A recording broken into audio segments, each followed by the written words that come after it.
ಬಸವಣ್ಣನವರ ಅನುಭವ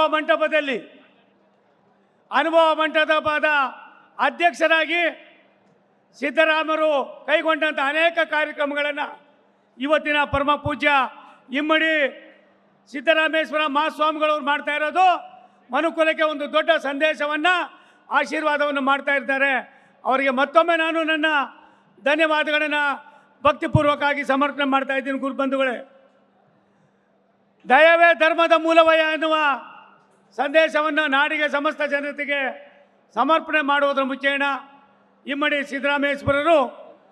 ಸಿದ್ದರಾಮೇಶ್ವರರ ಅನೇಕ ವಿಚಾರಧಾರೆಗಳನ್ನು ಅವ್ರು ಕೈಗೊಂಡಂಥ ಅನೇಕ ಕಾರ್ಯಕ್ರಮಗಳ ಜೊತೆಯಲ್ಲಿ ಕೀಳಿರಿಮೆಯನ್ನು ಬಿಡಿ ನಾವೆಲ್ಲರೂ ಮುಖ್ಯವಾಹಿನಿಗೆ ಬರಬೇಕು ಅನ್ನುವ ಒಂದು ಸಂದೇಶವನ್ನು ಕೊಡುವುದರ ಮುಖೇನ 25 ವರ್ಷಗಳ ಕಾಲ ಈ ಸಮಾಜದ ಶ್ರೇಯೋಭಿವೃದ್ಧಿ ಜೊತೆಯಲ್ಲಿ ಬೇರೆ ಬೇರೆ ಅನ್ಯ ಸಮಾಜಗಳಿಗೂ ಕೂಡ ಒಂದು ರೀತಿಯಾಗಿ ಶಕ್ತಿಯನ್ನು ತುಂಬಿರ್ತಕ್ಕಂಥ ಪರಮ ಪೂಜ್ಯ ಶ್ರೀಗಳವರಿಗೆ ನಾನು ತುಂಬ ಹೃದಯದ ನನ್ನ ನಮನಗಳನ್ನು ಸಲ್ಲಿಸೋದ್ರ ಮುಖೇನ ಒಂದು ಮಾತನ್ನು ಇವತ್ತು ಹೇಳಲೇಬೇಕಾಗ್ತದೆ. ಭಗವಂತ ಎಲ್ಲಿದ್ದಾನೆ ಅಂತ ಹುಡುಕೊಂಡು ಹೋದರೆ ಭಗವಂತ ನಮಗೆ ಸಿಗೋದಿಲ್ಲ. ನಿಷ್ಕಲ್ಮಶವಾದ ಮನೋಭಾವನೆಯಿಂದ ದೈವವನ್ನು ನಾವು ಪ್ರಾರ್ಥನೆ ಮಾಡೋದ್ರ ಜೊತೆಯಲ್ಲಿ ಮನಶುದ್ಧಿಯಿಂದ ಕೆಲಸವನ್ನು ಮಾಡಿದ್ದೆ ಆದರೆ ನಮಗೆ ಪ್ರತಿಯೊಂದು ಕೂಡ ಸಿಗ್ತದೆ ಎನ್ನುವ ಮಾತನ್ನು ಹೇಳಿ ನಮ್ಮ ನಾಯಕರು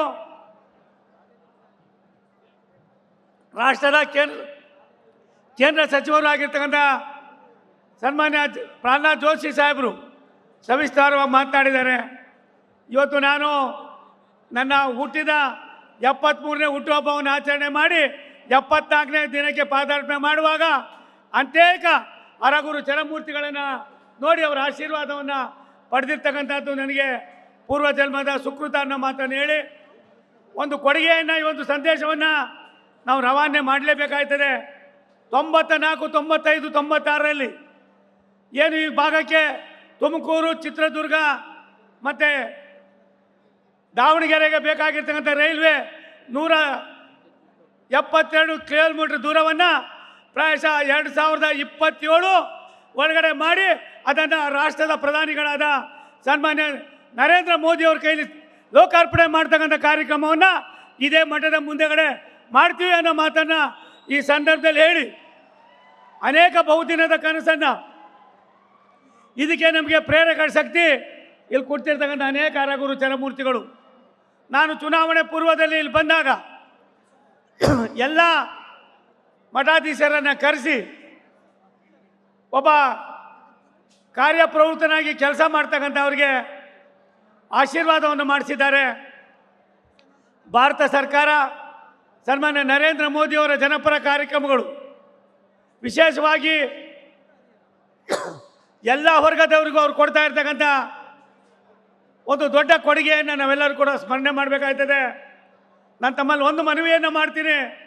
ನಾನೊಬ್ಬ ಕೂಡ 5 ಸಾರಿ ಶಾಸಕನಾಗಿ, 2 ಬಾರಿ ವಿಧಾನ ಪರಿಷತ್ತಿನ ಸದಸ್ಯನಾಗಿ, 5 ಬಾರಿ ಮಂತ್ರಿಯಾಗಿ ಕರ್ನಾಟಕ ಸರ್ಕಾರದಲ್ಲಿ ಕೆಲಸವನ್ನು ಮಾಡಿದ್ದೇನೆ. ಬಂಧುಗಳೇ, ಕರ್ನಾಟಕ ಸರ್ಕಾರದ ವ್ಯವಸ್ಥೆಯನ್ನು ನೋಡಿದಾಗ ಭಾರತ ಸರ್ಕಾರ ಸನ್ಮಾನ್ಯ ನರೇಂದ್ರ ಮೋದಿಯವರ ಜನಪರ ಕಾರ್ಯಕ್ರಮಗಳನ್ನು ಕೊಡುವುದರ ಮುಖೇನ ಪ್ರಾಯಶಃ ನನಗನ್ನಿಸ್ತದೆ ಬಾಬಾ ಸಾಹೇಬ್ ಅಂಬೇಡ್ಕರ್ ಅವರ ಸಂವಿಧಾನವನ್ನು ಸೂರ್ಯ ಚಂದ್ರ ಎಲ್ಲಿವರೆಗೂ ಇರ್ತಾರೋ ಅಲ್ಲಿವರೆಗೂ ಕೂಡ ಅದನ್ನು ಮುಂದುವರಿಸ್ತಕ್ಕಂಥದ್ದಕ್ಕೆ ಸನ್ಮಾನ್ಯ ನರೇಂದ್ರ ಮೋದಿಯವರು ನಮ್ಮ ನಾಯಕರು ತೀರ್ಮಾನವನ್ನು ಮಾಡಿದ್ದಾರೆ. ಆ ವ್ಯವಸ್ಥೆಯಲ್ಲಿ ಏನು ಈ ಸಮಾಜ ಇದೆ, ಎಲ್ಲ ಒಂದು ಕಡೆ ಕೆಲವು ತಿಳಿಗೇಡಿಗಳು ಇಲ್ಲದ ಅಪಪ್ರಚಾರವನ್ನು ಮಾಡ್ತಾರೆ. ಅದಕ್ಕೆ ಕಿವಿಗೊಡಬೇಡಿ ಅನ್ನೋ ಮಾತನ್ನು ಈ ಸಂದರ್ಭದಲ್ಲಿ ಹೇಳಿ ನನಗೆ ಸಹೋದರ ಸಮಾನರಾದ ಸನ್ಮಾನ್ಯ ಅರವಿಂದ್ ಲಿಂಬಾವಳಿ ಅವರು ನಮ್ಮ ಹಾಗೆ ಬೆಂಗಳೂರಿಗೆ ಬಂದು ಒಂದು ದೊಡ್ಡ ಸೈನ್ಯವನ್ನು ಕಟ್ಟಿ ಜನಪರ ಕಾರ್ಯಕ್ರಮಗಳ ಜೊತೆಯಲ್ಲಿ ಈ ಸಮಾಜದಲ್ಲಿ ಇರ್ತಕ್ಕಂಥ ಬಡವನನ್ನು ಒಂಕು ಡಂಕುಗಳನ್ನು ಸರಿಪಡಿಸುವ ಮುಖಾನ ಈ ಸಮಾಜವನ್ನು ಕೂಡ ಮುಖ್ಯವಾಹಿನಿಗೆ ತರ್ತಕ್ಕಂಥದ್ರಲ್ಲಿ ಅವರು ಕೂಡ ಒಬ್ಬ ಮುಖ್ಯವಾದ ಪಾತ್ರವನ್ನು ವಹಿಸಿದ್ದಾರೆ. ಆ ಮುಖಾನ ನಾವೆಲ್ಲರೂ ಕೂಡ ಇವತ್ತು ಬಂದಿದ್ದೇವೆ. ತಮ್ಮಲ್ಲಿ ಮನವಿ ಮಾಡ್ತೀನಿ, ಯಾವುದೇ ಕಾರಣಕ್ಕೆ ಈ ದೇಶದ ಸಂಸ್ಕೃತಿ, ಈ ದೇಶ ನಡೆದು ಬಂದ ದಾರಿ, ಸಾಮಾಜಿಕ ವ್ಯವಸ್ಥೆಯಲ್ಲಿ ಬಸವಣ್ಣನವರ ಕಾಲದಲ್ಲಿ ಈ ಸಮಾಜ ನಡ್ಕೊಂಡಂಥ ರೀತಿ, ಸಿದ್ದರಾಮೇಶ್ವರರು ಈ ದೇಶಕ್ಕೆ, ಈ ನಾಡಿಗೆ ಕೊಟ್ಟಿರ್ತಕ್ಕಂಥ ಕೊಡುಗೆ, ಕೆರೆ ಕಟ್ಟೆಗಳನ್ನು ಕಟ್ತಕ್ಕಂಥದ್ದು, ಗುಡಿ ಗೋಪುರಗಳನ್ನು ಕಟ್ತಕ್ಕಂಥದ್ದು, ಸಾಮಾಜಿಕ ವ್ಯವಸ್ಥೆಯನ್ನು ತರ್ತಕ್ಕಂಥದ್ದು. ಇವೆಲ್ಲಕ್ಕಿಂತ ಮಿಗಿಲಾಗಿ ನಾವು ಯಾರಿಗೂ ಕೂಡ ಸಮಾನವಾಗಿ ಇದ್ದೇವೆ, ಸರಿಸಾಟಿಯಾಗಿ ಬದುಕ್ತೇವೆ, ಕಾಯಕವನ್ನು ಮಾಡಿ ಜೀವನವನ್ನು ಮಾಡ್ತೀವಿ ಅನ್ನುವ ತಮ್ಮ ಕರ್ತವ್ಯ ನಿಷ್ಠೆಗೆ ಪ್ರಾಯಶಃ ಒಂದು ದೊಡ್ಡ ಸಂದೇಶವನ್ನು ಕೊಟ್ಟವರು ಸಿದ್ದರಾಮೇಶ್ವರರು.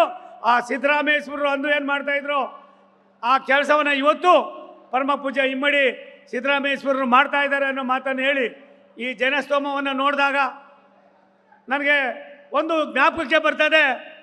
ಯಾವುದೇ ಸಮಾಜವೂ ಕೂಡ ಎಚ್ಚರಿಕೆಯಾಗಿ ತನ್ನ ಸಮಾಜದ ಒಳಿತಿಗೋಸ್ಕರವಾಗಿ ಬದಲಾವಣೆಯನ್ನು ಕಾಣುವ ಸಂದರ್ಭದಲ್ಲಿ ತನ್ನ ಸಮಾಜವು ಕೂಡ ಮುಖ್ಯವಾಹಿನಿಗೆ ಬರಬೇಕಾದಂಥ ಅವಶ್ಯಕತೆ ಇದೆ ಎನ್ನುವುದನ್ನು ಇಮ್ಮಡಿ ಸಿದ್ದರಾಮೇಶ್ವರ ಮಹಾಸ್ವಾಮಿಗಳವರು, ಕನಕ ಗುರುಪೀಠದ ಮಹಾಸ್ವಾಮಿಗಳವರು, ನಮ್ಮ ಕೂಡಲ ಸಂಗಮದ ಮಹಾಸ್ವಾಮಿಗಳವರು, ಸಾವಿರಾರು ಜನ ಸ್ವಾಮಿಗಳು ಏನು ಕುಂತಿದ್ದಾರೆ.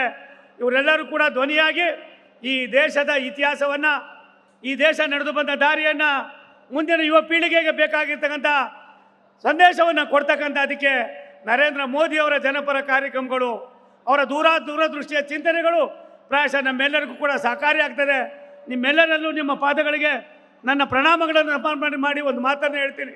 ಎಲ್ಲಿವರೆಗೆ ಈ ಭಾರತ ದೇಶ ನಾವೆಲ್ಲರೂ ಕೂಡ ಒಡ್ಡಾಗಿರ್ತೀವೋ, ನಮ್ಮ ತನವನ್ನು ಕೂಡ ಉಳಿಸ್ಕೊಂಡು ಹೋಗ್ತೀವೋ, ಅಲ್ಲಿವರೆಗೂ ಕೂಡ ಭಾರತೀಯರಾಗಿರ್ತಕ್ಕಂಥ ಅದಕ್ಕೆ ನಿಮ್ಮೆಲ್ಲರ ಆಶೀರ್ವಾದ, ಪೂಜ್ಯ ಶ್ರೀಗಳವರ ಆಶೀರ್ವಾದ ಸದಾ ಇರಲಿ ಅನ್ನುವ ಮಾತನ್ನು ಹೇಳಿ ನಾನು ಬರೋದಕ್ಕೆ ಅವಕಾಶ ಮಾಡಿಕೊಟ್ಟಂಥ ಸಹೋದರ ಅರವಿಂದ್ ಲಿಂಬಾವಳಿ ಅವರಿಗೆ, ಚಂದ್ರಪ್ಪನವ್ರಿಗೆ, ವೇದಿಕೆಯಲ್ಲಿ ಇರ್ತಕ್ಕಂಥ ಎಲ್ಲ ಸನ್ಮಿತ್ರರಿಗೆ, ನಮ್ಮ ನಾಯಕರಾದ ಪ್ರಹ್ಲಾದ್ ಜೋಶಿ ಅವರಿಗೆ, ಪೂರ್ವ ಪೂಜ್ಯ ಶ್ರೀಗಳವರಿಗೆ ನನ್ನ ನಮನಗಳನ್ನು ಸಲ್ಲಿಸಿ ನನ್ನ ಮಾತನ್ನು ಮುಗಿಸ್ತೀನಿ. ನಮಸ್ಕಾರ. ನ್ಯೂಸ್ ಫಸ್ಟ್ ನಿರ್ಭೀತಿಯಿಂದ ನಿಮ್ಮ ಪರವಾಗಿ.